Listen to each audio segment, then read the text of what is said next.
Welcome on the channel, Dark Tales.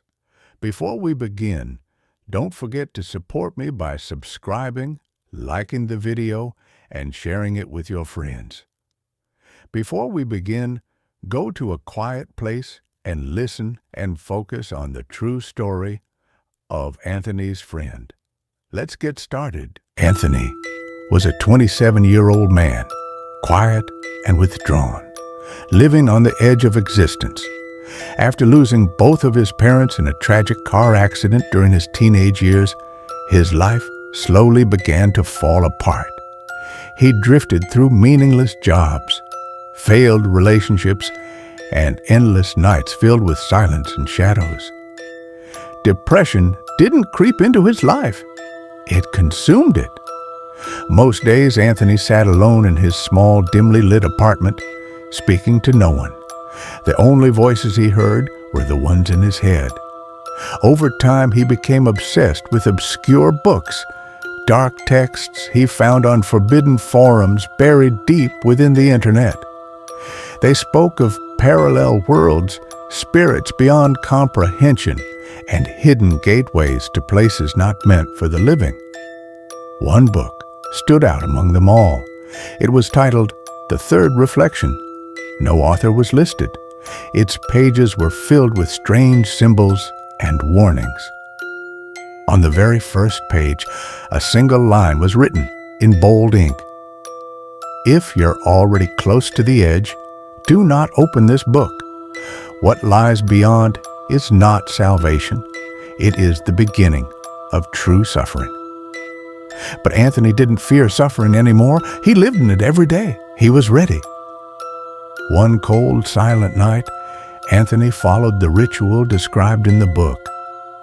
He drew a charcoal circle on the floor of his room, lit a single black candle, and placed a small hand mirror in the center. He then began chanting the words from the book, words that didn't belong to any known language. His voice trembled as he spoke them, not because he was afraid, but because something inside him trembled in response. Suddenly, the mirror on the floor began to vibrate. It fell, but didn't shatter. Instead of reflecting his room, it showed something else. A stone door, carved with symbols, surrounded by darkness. A soft, distant weeping could be heard coming from it. Anthony reached toward the mirror, but instead of touching cold glass, his fingers sank into it as though he were dipping them into icy water. In the blink of an eye, he was gone. Anthony awoke in a place that did not resemble anything in the real world. It was a long, mist-filled corridor with walls that pulsed like living flesh and floors that felt wet beneath his feet. The air was thick and smelled of rot and decay. A faceless entity appeared before him, covered in dozens of blinking, bloodshot eyes. It leaned forward and whispered with a rusted, broken voice, "Anthony, we've been waiting for you." He tried to run, to scream, to escape, but the world around him shifted constantly. The walls morphed into faces crying and screaming.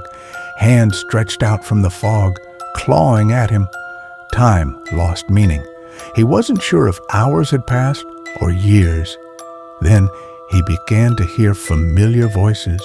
His mother, his father, even his ex-girlfriend. He followed them through the shadows until he saw their faces. But they weren't right. Their features were inverted, distorted.